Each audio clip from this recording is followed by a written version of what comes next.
HOA thugs broke onto my land. They didn't realize it's a federally registered habitat.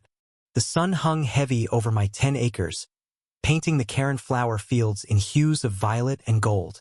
I'd spent years nurturing this land, a federally registered habitat for the rare, delicate blooms that only thrive in this corner of the world. They were my father's legacy, his final gift before cancer took him. Every petal was a promise to him, to the earth, to something bigger than myself.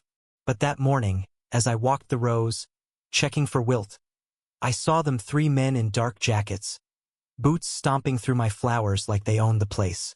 The HOA had sent their muscle. They called themselves enforcers, but they were thugs, plain and simple. The neighborhood association had been after my land for years, claiming my unkempt fields violated their pristine suburban vision. They wanted condos, not conservation.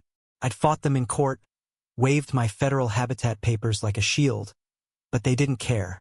Now here they were, trespassing with crowbars and smug grins.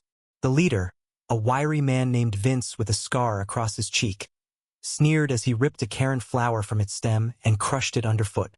"Time's up, lady," he said. "This land's ours." I gripped my shovel, heart pounding. "This is a protected habitat," I said, voice steady despite the tremor in my hands. "You're breaking federal law." Vince laughed, his cronies echoing him like hyenas. "Laws don't mean much out here," he said, stepping closer. The air crackled with tension, the kind that makes your skin prickle. I stood my ground, the shovel my only defense, as the flowers swayed like silent witnesses. Then came the twist, a soft rustle from the edge of the field. Old Man Carver, my neighbor, hobbled into view, his weathered face pale but resolute. He'd always kept to himself, a recluse who never spoke at HOA meetings. I thought he hated me, hated the flowers that drew butterflies to his yard. But there he was, clutching a tattered notebook. "I've got proof," he croaked, voice cutting through the standoff. "Your HOA's been bribing officials to ignore the habitat status. It's all here, dates, names, payments." Vince's smirk faltered. His eyes darted to the notebook, then to me.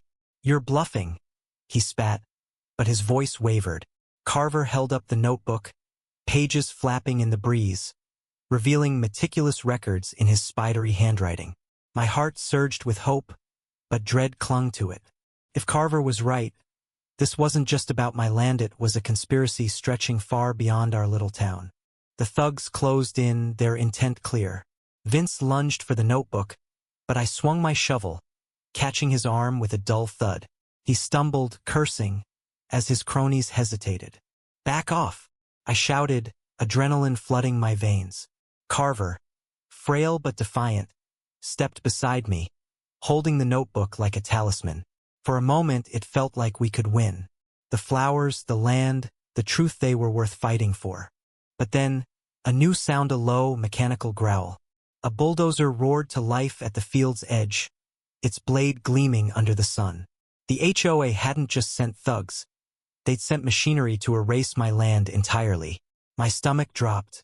Carver's hand shook, the notebook slipping slightly. "They can't do this," he whispered, but his voice was drowned by the engine's roar. I charged toward the bulldozer, screaming for the driver to stop. He didn't even look at me, his face hidden behind tinted glass. Vince and his men seized the moment, tackling Carver to the ground. The notebook flew from his hands, pages scattering among the crushed flowers. I turned back, torn between saving Carver and stopping the machine. The bulldozer's blade bit into the earth, tearing through the Karen blooms like they were nothing. My father's legacy was being shredded before my eyes. In desperation, I climbed onto the bulldozer, banging on the cab. The driver finally stopped, but not out of mercy. He stepped out, revealing a face I hadn't expected, me cousin, Mark, who'd vanished years ago after a falling out with my father. "Why?" I gasped, betrayal cutting deeper than any blade. He looked away, muttering about debts and HOA promises.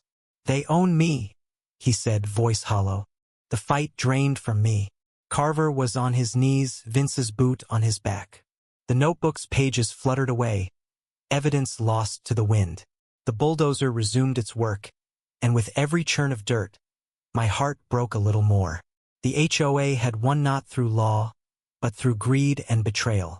My land, my flowers, my father's dream, they were gone.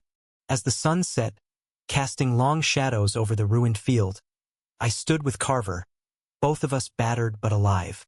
The thugs had left, their victory complete. Mark was gone too, a ghost of family lost to cowardice. I picked up a single, broken Karen flower, its petals bruised but still vibrant. It felt like a small act of defiance, a reminder that beauty could endure, even in ruin. The fight wasn't over. Carver's notebook was gone, but his memory wasn't. We'd find a way to expose the HOA to rebuild what was lost. But that night, as I walked away from the devastation, the weight of loss was unbearable. The land wasn't just mine, it was a promise to the earth, to my father, to every fragile thing that fights to survive. What would you do if greed threatened something you loved? Share your thoughts on justice, community, and what's worth fighting for.